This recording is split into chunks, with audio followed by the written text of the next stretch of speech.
So we usually begin our meetings with invocations. We're going to let Danny do our invocation for us tonight. Lord, we want to thank you for the blessing and opportunity of meeting here tonight. I want to ask your blessing on every person here and every family represented. We pray for your wisdom on tonight's discussions and guide us all safely home. In Jesus' name I pray. Amen. We'll call the, can I call it 6:29? We'll call the meeting in order at 6:29, and we'll start it off by the Pledge of Allegiance. I pledge allegiance to the flag of the United States of America and to the republic for which it stands, one nation, under God, indivisible, with liberty and justice for all. Honor the Texas flag. I pledge allegiance to thee, Texas, one state, under God, one indivisible. Okay. Everybody. So tonight we are missing Council Member Place 3, Ted Hawkins. We're missing Council Member Place 1, Jason Kraywitz. And we're missing Council Member Place 4, Clint Hayes. We do have Joe Alexander, Francesca Watson, Christopher Goff, and myself, so we do have a quorum for tonight. Okay. So we're going to do our reports and presentations. And we'll start off by the Planning Department update, summary of November 2025 activities.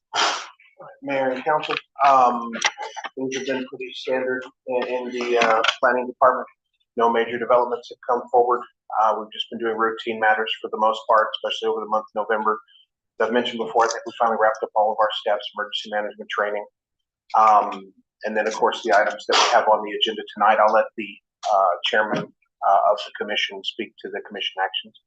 Has anyone any questions for me? Danny, code compliance. So is that going to live in your department, or is it going to be standalone? It lives in my department. Okay, and we had a applicant, but it just didn't pan out. Mike, is that correct? That's correct. Do we have any other candidates that are halfway? We will be starting over again from scratch. Okay. Yeah. All right, cool. That's all I wanted to know. So, yeah, we're handling it. We'll appreciate that. Thank you, Danny. To be Planning and Zoning Commission, report from Planning and Zoning Commission. Good evening, Council. Earlier this month, the Planning and Zoning Commission met on the items that are on your agenda this evening. All of them we are recommending approval. A couple of points I would like to make an ask of you. Both of the items typically, so the special use permit for guest houses and the cut and fill variance relating to a pool, garnered a lot of discussion on our council on what was the spirit of some of these things, and is there areas where we need to revisit maybe some of our ordinances to look at some of these items. And so I asked tonight that you guys also potentially have some of that conversation and maybe ask staff if we can have an opportunity to meet and discuss them to see if anything needs to be changed. In particular, we were talking about the guest houses. If the guest houses, meet certain requirements that are part of the special use permit, then do they really need to come in front of us for approval? Just some things that we were talking about. And then in regards to the cut and fill variance for the pool, we thought it was a little odd because most pools in our areas are going to be deeper than 4 feet. So maybe that's an area we need to discuss and review as well. Thank you. Thank you. Okay, moving on, regular agenda items. 3A, consider action certifying the ad valorem tax levy for tax year 2025 as presented by the Office of the Comal County Tax Assessor Collector. Mayor and Council, this is just a checkbox to confirm that we are aware of what tax rate the Comal County tax assessor is sending out to our constituents, and they are aware that we are aware of what they're doing. I guess so there's some historical, there was a mix-up a few years back, something, so now everybody needs to cross their T's and dot their I's to make sure that it is true. Anybody have any questions on this? Questions? So, do I have a motion to consider this action? I'll make a motion to approve the action certifying the ad valorem tax levy for tax year 2025 as presented by the Office of the Comal County Tax Assessor Collector. Second that. All right, and all in favor? Aye. Aye. Aye. Thank you. 3B, discuss and consider action on the bank depository agreement for the city of Full Verde. Again, so in October, we sent out a request for proposal. We sent out 10 invitations, contacted 10 banks, only 2 responded. And the 2 that responded were comparable, but we feel that with a revised request for proposal that kind of make some improvements on that and it gives them a little more of a guideline of exactly what we're looking for, and then also have the opportunity to go out and personally invite them to participate in the proposal, kind of let them know who we are, what we're looking for. Maybe we can get some more, a few more responses, so that we have some competitive bidding that we can look at. And so with that, I would like to ask that you reject all current proposals, and after the holidays, we're looking maybe around the February time period, of resubmitting the RFP and going out and introducing ourselves and kind of talking to some of the different banks here that are local to Full Verde. So Sherry, which were the 10 banks that we went out to?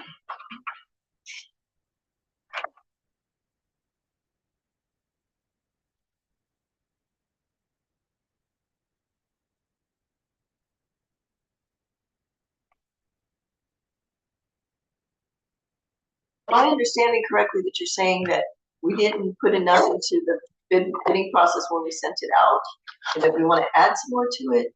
Well, I think maybe we need to streamline it a little bit more because it was kind of like vague. Okay. We're looking for this, and now that we kind of know more of what, or I know more of what I'm looking for, so that in comparison and getting apples to apples, and I can, if you also give them time, because they only had about a month to review it and to respond. Okay. And I think that that may have been something that caused some of them not to have time to respond. Okay. I So in don't the know. meantime, we're going to stick with the one we have, which is, We are. First United Bank is our current depository. And they were also one of the proposers. right, okay. Any questions? Yeah, I mean, I could see us getting more bids. So I mean, I know what you're experiencing on that. Do you feel like you're going to get more bids, or do you feel like I do. you do? Okay. I do. And was the objection to the proposals we received primarily to do with interest rates, or the fact that we didn't get very many? Just the fact that we didn't have a large response, and I think there was some confusion on when some of the banks that received it. I don't think they really understood kind of what we were asking, and so I feel like I maybe need to go out and shake a hand or two and introduce myself and say this is kind of what we're doing and what we're looking for. Did First United Bank's proposal come back more competitive than the existing? No. So we're better off for rate.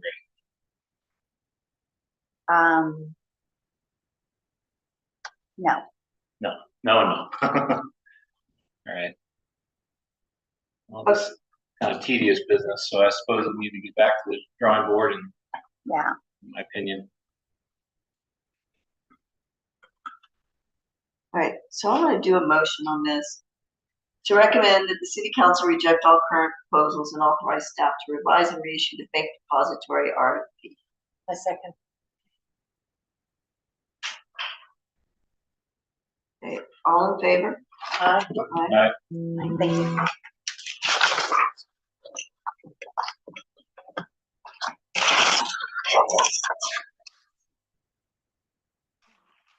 Tracy, hold a public hearing, consider an ordinance of the city of Full Verde, Texas, approving a special use permit at 1032 Sitaway Lane, Full Verde, Texas 78163, to permit the use of a guest house, amending the zoning ordinance, directing the amendment of the zoning act, repealing conflicting ordinances, and providing a cemetery clause.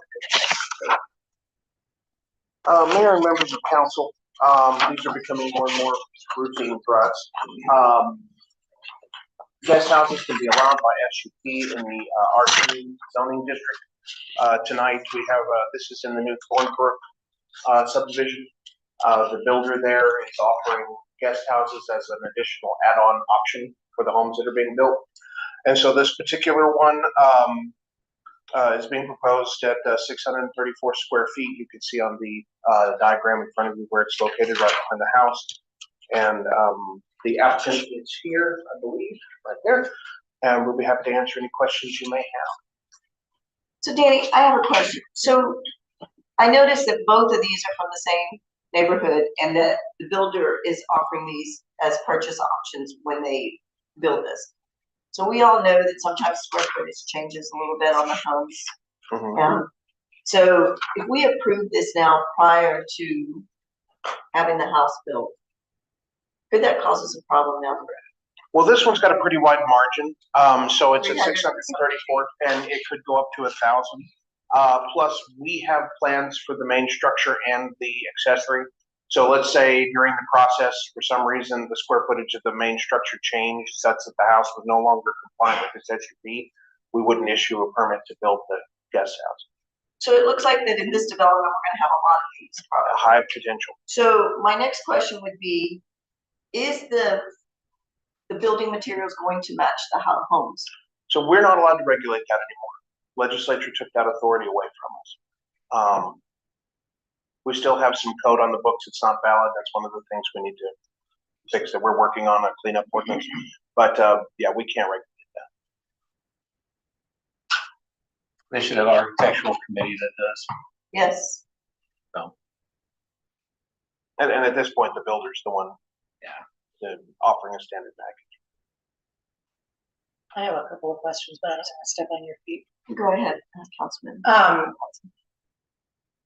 I know that the builder said during the planning and zoning meeting that they're specifying in their contract that these guest houses cannot be used for rental properties. I know that that was a question that the commission asked. Obviously, he doesn't have any ability to enforce that. Is that limitation part of the SUP? Is that part of our ordinance? Is that both? It's both. It's written into the SUP ordinance and it's a general rule in the zoning ordinance to make this a multifamily parcel. So the city would retain the ability to enforce on that as long as the legislature continues to. So that won't change once the change of hands happens? No. From the builder to the buyer? No, the city's ordinance would be equally binding on the builder and the eventual homeowner. Has the builder made it clear to purchasers that this is not an option by right? They would still need to come to the city and. For the guest house? For the guest house. Yes, and as far as I know, we've informed them of that and we're going to. Yeah, that's my only concern, that if we're marketing it and they've got a contract and they come and for some reason we decide that this is not something we want to approve. Mm-hmm. I'm just concerned if that's part of the marketing package, right, that we could get crossways. And I also have a concern because the roads are not built yet, right? The roads for this section are built. They are built now? Yes. Okay, because they're not showing here on the. They should have. They're relatively recent. They probably haven't been updated for the aerials that may be on the county website. This developer didn't bond for the roads. The roads had to be completed before the plat could be filed, recorded, and that had to be done before homes could be sold. So they're not in the same situation. You may see some other neighborhoods where they're a little bit ahead of themselves. Councilman Goff, you have a question? No. Councilman Alexander. No, I don't. Has all the information in there, so. Councilman Watkins. No, I don't have any questions. I just have this concern again that we're marketing something potentially that council could decide to deny. We've notified the builder of that when we first saw the marketing. We reached out to them many months ago. Feel like that's the most we can do from our standpoint. From the staff standpoint, these are not approved by right. We don't have any limitation on approval, right? If they don't have to show hardship or they don't have to No, justify it, this is just It's not like a variance where you have to justify it. The main review here is to ensure that there's not some harm that's being caused. And I think that we kind of, when we added the provisions to this, maybe a little year ago, about, we added a section, these have to be behind the main structure, they have to be located in certain places, no separate driveways, things like that. I feel like a lot of those got addressed kind of in a construction. And as part of the permitting and inspection process, the city will be able to determine for sure that the house is behind, or the guest house is behind it. All of them. Yeah, we require a pre-pour survey of all foundations to be, by a licensed surveyor showing all of these things and the setbacks. That was all I had. Any questions? Do I have a motion? You don't have a motion? I'm gonna make a motion, I'll make a motion. 3C, right? Okay. Make a motion to approve, item 3C for, this is a public hearing, right? So I guess we gotta do a public hearing. Yeah. I'll make a motion. Oh, that's right. But I have nobody who wants to speak. Nobody wants to speak on it? Okay. I'll make a motion to approve item 3C, hold a public hearing to consider an ordinance of the city of Bulverde, Texas, approving a special use permit at 1032 Sitaway Lane, Bulverde, Texas, to permit the use of a guest house, amending the zoning ordinance, directing the amendment of the zoning map, repealing conflicting ordinances, and providing a severability clause and an effective date. I second that.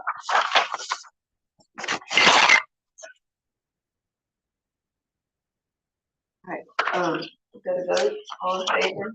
Aye. Aye.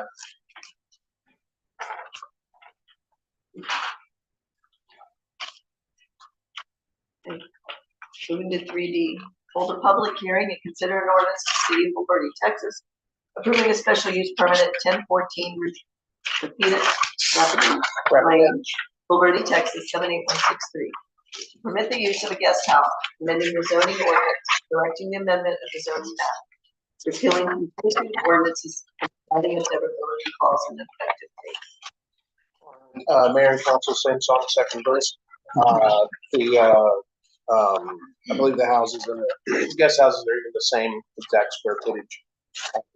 Slightly different location. I have one question. The Planning Commission recommended the first SUP unanimously. There was a dissent on this one, and it was not clear to me from watching back the Why? recording why there was a concern about that. I believe one of the houses, they were removing trees within the footprint of the guest house, which I think that was the first one. that was the first If I one. was watching, do you know I don't know. what the objection was? I need to ask her after we left, but I didn't. So, destroyed the original one.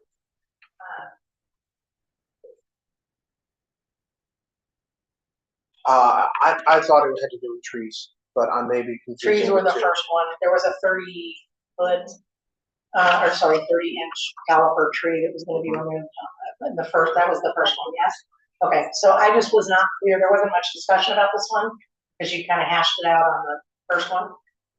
And so I just was not clear what the objection was. We always want to take your commentary seriously.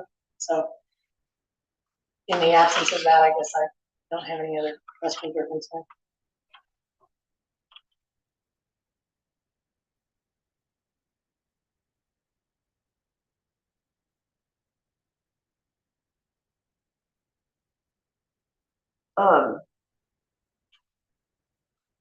Councilman Goff?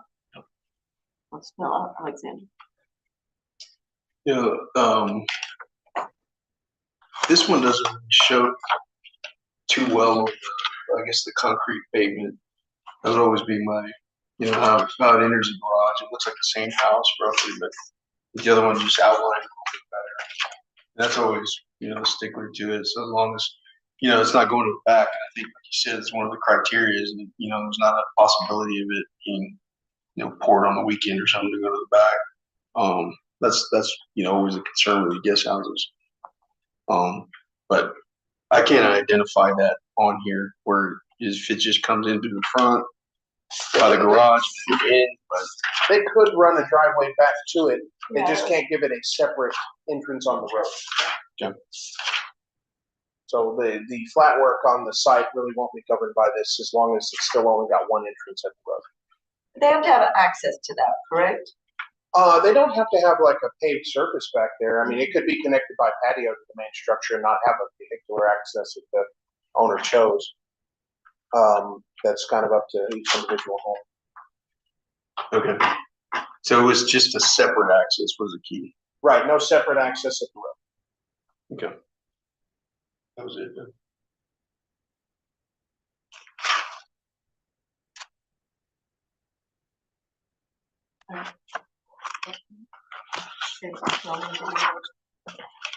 I move that we approve an ordinance granting variance to section 17.04.004.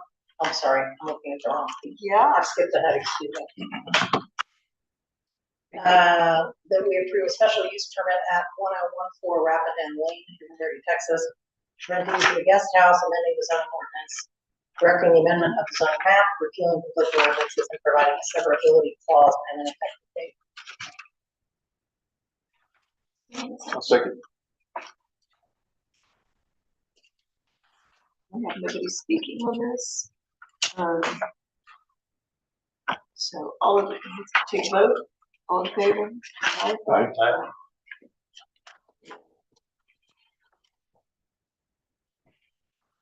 Aye. Three E. For public hearing, consider the approval of ordinance grant a variance to section 17.04.004 related to bills of the City of Bulverde Code Ordinance 671 Butler Oaks, Bulverde, Texas, 781. Members of council, the purpose of this variance is for the filling in of basically a 9-foot retaining wall to serve as the backside of this pool. And the applicant seeking P&Z recommended approval unanimously. The applicant is here. Be happy to take any questions you might have. So I have a question. Sure. So this isn't asking for the pool, this is asking for the pool deck elevation. Well, the retaining wall behind it is the wall of the pool. The pool won't have stability without that being there. I mean, it is also for some decking, yes, that's correct, but it serves two purposes. It's They want it to be on the same plane as the rest of the house. right, so it's also holding the pool in, the water in the pool. It's one of the walls of the pool and the decking. It's basically a larger toilet. They want it actually lower. They want it lower. No, Yeah, no, right here it says we would like the pool deck elevation to be slightly lower than the finished floor elevation of the home. I think by Slightly, not a lot. If they don't do the fill, then that's gonna have to be significantly lower than the rest of the house. This lot does have significant angle on it, more than maybe most properties. That's what's leading to it being relatively shallow at one side and relatively deep on the other. 17.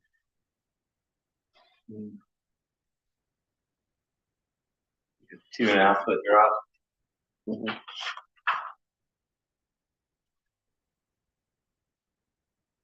So I have just a couple of general, not even sure that they're questions. In the event of a foundation for the house, we don't have any say over that, right? If they've got Foundations are exempt. Foundations are exempt. So let's say that we approved this. I know that a couple months ago we approved something similar. It was a similar kind of an arrangement. Don't remember off the top of my head that it was the same neighborhood. Do we require any kind of drainage review for this sort of thing? Okay, so I guess my concern is cumulatively, what is this doing in that neighborhood? Is this going to have an impact on neighbors?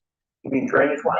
Mm-hmm. So we changed the drainage ordinance earlier this year to require cumulative calculations. So you can have up to 20% impervious cover, but we now, previously it was up to 2,000 square feet of new impervious cover. Now we make you calculate everything done before plus what you're doing if it's an addition.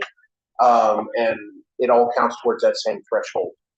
It may be less, some neighborhoods have newer neighborhoods have an established threshold of a certain square footage, like Bellis Ranch, I believe it's 10 or 11,000, depending on what section you're in of the new square feet.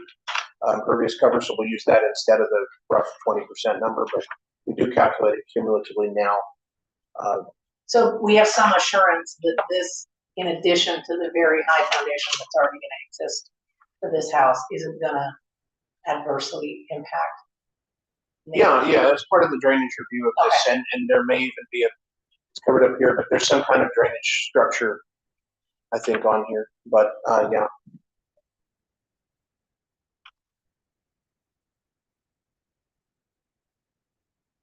It's a berm or something, I'm trying to remember. It may not be depicted on this picture.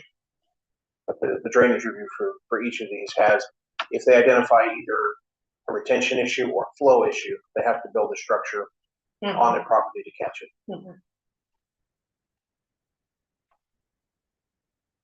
That was my only question.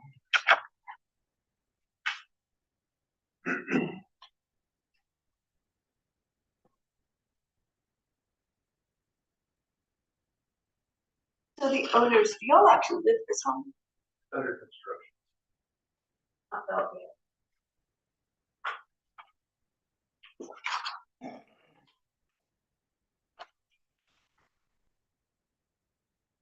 Have any neighbors? Okay, so nobody objects. Not yet. Not yet. The neighbors are down the hill and far away. They're acre. I think it's a reasonable ask for what they're trying to accomplish here, just by virtue of the ordinance that we have in place for other reasons. It just so happens to touch them, and I think it's reasonable for us to consider this. It's a big retaining wall, so. Ours is Some half big- the size. That is a big retaining wall. Yeah, it's a big lot though. It's not like. No, I mean, I'm just saying it's got a lot of earth and pressure against it. Well, they're already gonna have, they've already got a substantial profile there by virtue of the foundation. Yeah. So, Big house. well, but also just the topography of the lot. There's no floodplain near here. I was looking at the aerials. I don't believe there is.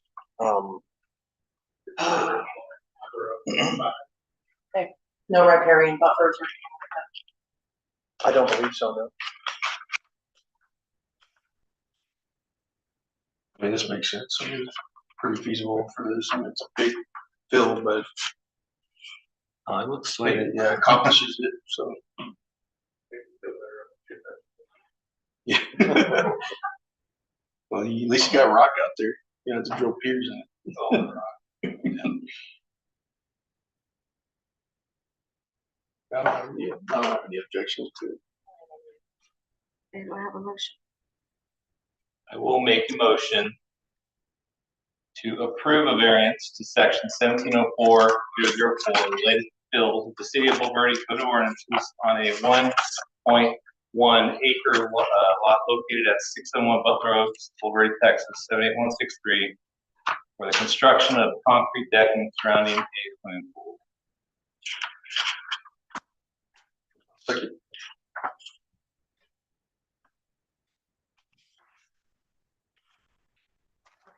To vote? Aye. How you feeling this pool? Truckloads of water. I was gonna say,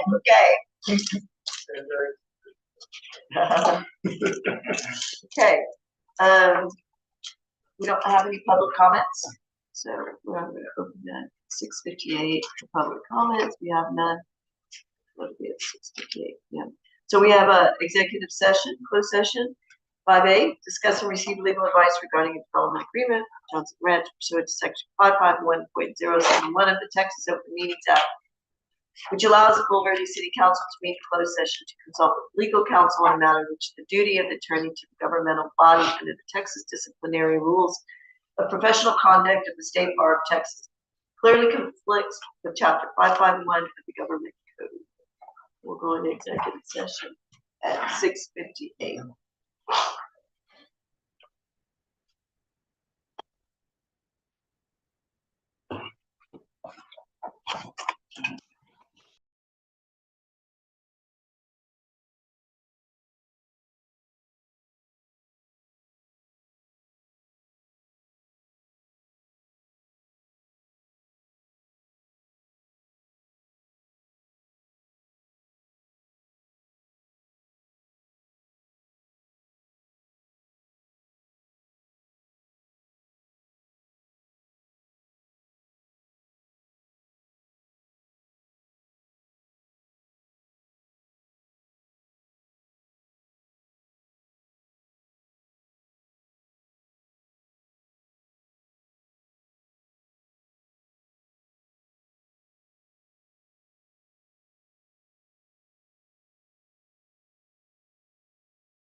Our some aspiring Girl Scouts could do that in the parking lot. Set up a tent. Hey, we call the meeting back to order, 11:24. Do we have anything else to add? If not, we are adjourned. Okay, well, we'll adjourn this meeting at 7:24. Ready? So we're. Merry Christmas, everyone. Safe holidays.